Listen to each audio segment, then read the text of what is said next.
So I keep seeing all these people online saying that in 2026, the digital SAT will be made such that Desmos is unusable. And let me be real, this is really bad if it's true. Because up until this point, Desmos has single-handedly been saving students' entire careers on the math section of the SAT. Because you can solve so many of the questions on the math SAT just using Desmos alone. It's actually kind of wild. And there are stories about students who are literally getting 800s on the SAT math section almost solely because they know how to use Desmos really well. Well, in this video, I'm going to first fact check whether this rumor is actually true. And more importantly, I'm going to show you what to do based off of the information for your next SAT. In this video, I'm going to tell you the actual truth. And to be honest, it may be a little bit disappointing for some of you. So first, let's get the boring reality check out of the way. College Board has not officially said that Desmos is going to be disbanded or that the questions are going to be not Desmos usable or anything like that. Everything you're hearing online is just predictions and guesses and conjecture and anecdotes. As of the time I'm recording and uploading this video, College Board has not officially said anything to suggest these different rumors that are going around. That's not to say that the rumors are completely not true, it's just to say that College Board has not officially confirmed it yet. In fact, quite the opposite. College Board has literally been adding new Desmos features, like allowing students to be able to switch between the scientific and graphing calculators on the test. The truth is, Desmos is always going to be usable on the digital SAT. But the issue is you're never going to get the highest possible SAT scores if you don't actually understand how math works in the first place as well. Because here's the thing, every SAT up until this point, you couldn't use Desmos for literally every single problem. There are always at least a few questions on the SAT math section that you cannot use Desmos for, no matter how hard you try. These students who get 800s on the SAT math section, sure, maybe they did really well in Desmos questions, but they also had a lot of other just really good math knowledge. You're capping if you're saying that you just learned Desmos and automatically got an 800. That's just not true. That can't happen. You see, how you should be thinking about Desmos on the SAT is more like this. Imagine there's a chef who works at a really fancy restaurant. But you see, this chef, he only learned what was in his cookbook. That's literally all he learned. He just learned some specific recipes, like put in 6 eggs at this step, or use this specific spice. It's really good, and he's probably going to be able to make some really good food. But if all he was doing was learning cookbook recipes, he's going to be absolutely lost if somebody asks him to make something that is not in the recipe book. Because he's just going to be like, well, I guess I don't really know how to make any of this other stuff. But if you have an actually good chef, like Gordon Ramsay or something, we could ask Gordon Ramsay to make some random dish he's never heard of. And as long as we give him a basic idea of what's in it, he could probably still make it pretty good because he just understands what goes into making good food. He understands the different ingredients, the different spices, the different ways of cooking things that just naturally make food taste good. And that's how you should be for the SAT math section as well. Don't just learn a bunch of different Desmos rules that sometimes will work, sometimes won't.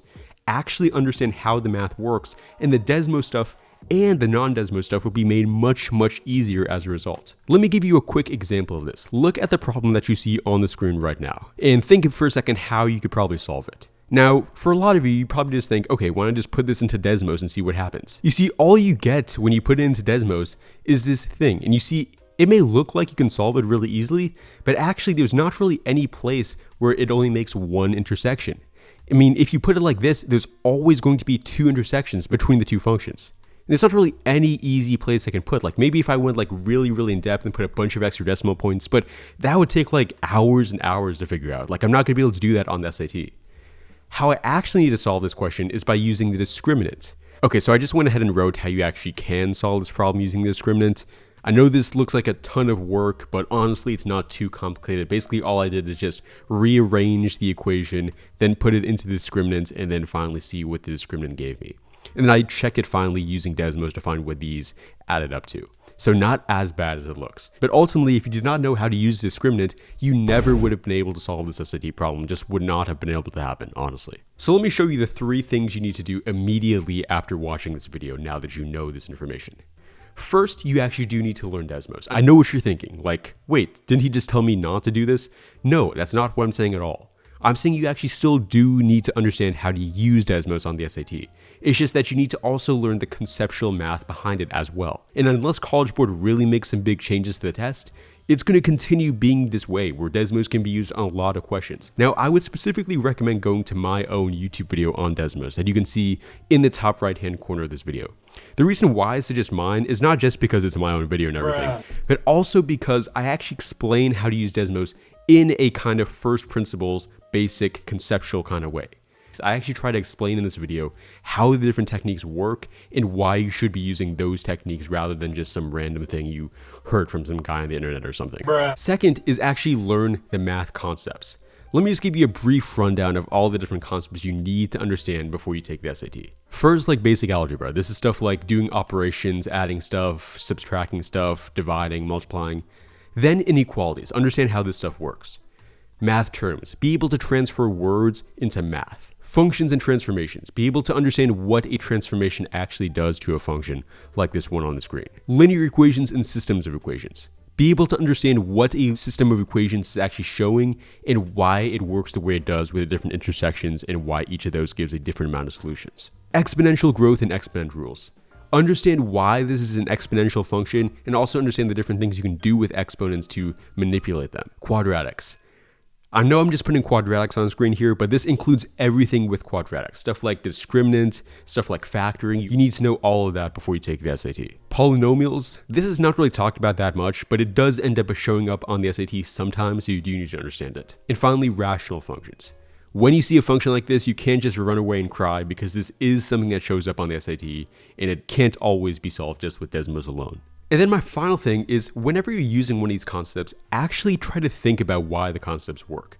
Math is kind of amazing in the way that every single thing you use in math, there is a logical, fundamental, basic reason behind it. So for example, if you see something where it's like two systems of equations and they intersect at one specific point, maybe you've always been told that that one intersection is the solution, like in this example here. And maybe you've just been told that you can put those equations into Desmos and see where they intersect and that's where the answer is. But actually think for yourself, why is this the answer? Well, it's because these two lines are represented by equations, and there's going to be one place where the equations absolutely match up to give you the exact same number at the exact same place. You may feel like, a nerd by doing this. You may feel kind of cringe by like actually looking at math like it's a real thing rather than just something that makes you hate your life. But it actually is so incredibly valuable. Now, before I end the video, I just want to shout out a member of one of my communities real quick. So you see here, I have this thing, the March 1400 Plus Academy.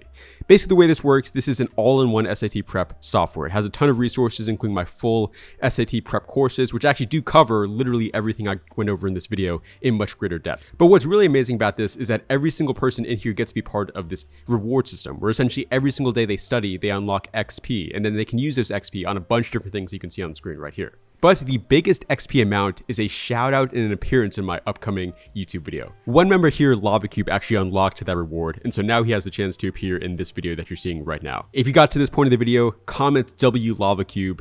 Anyways, here's what he had to say. Hey guys, my name is LavaCube, and I was one of the members in the Gamify SAT program. Now, something I found really helpful in this community is the SAT playbook. There's an SAT playbook for the math in the reading section. And basically what this is it has every single topic you need to know. And this is so helpful because if you need to learn a certain topic, you can easily go and find it.